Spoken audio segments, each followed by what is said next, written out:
And ఈ mushroom పులావ్కి కావాల్సిన పదార్థాలు టొమాటోస్, పచ్చిమిరపకాయలు, అల్లం, వెల్లుల్లి అండ్ కొత్తిమీర, పుదీనా వేసుకొని ఫైన్ పేస్ట్ లాగా చేసుకోవాలి. ఈలోపు బియ్యాన్ని పెట్టుకోవాలి.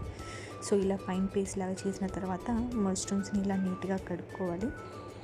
తర్వాత ఆయిల్లో హోల్ గరం మసాలా వేసుకొని ఆనియన్స్ వేసుకొని బాగా కలుపుకొని కాస్త వేగాక అల్లం, వెల్లుల్లి అండ్ పసుపు వేసుకొని కరివేపాకు రెబ్బలు వేసుకోవాలి.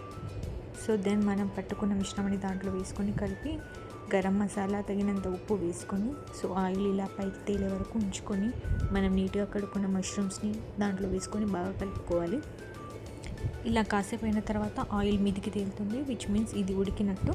సో ఆ తర్వాత మనము బియ్యం ఎన్ని కనుక్కున్నామో దానికి తగిన వాటర్ వేసుకొని తగిన ఉప్పు వేసుకొని ఇలా కాస్త కలుపుకొని ఒక 4 విజిల్స్ పెట్టుకుంటే సో చూడండి ఇలా ప్రిపేర్ అవుతుంది.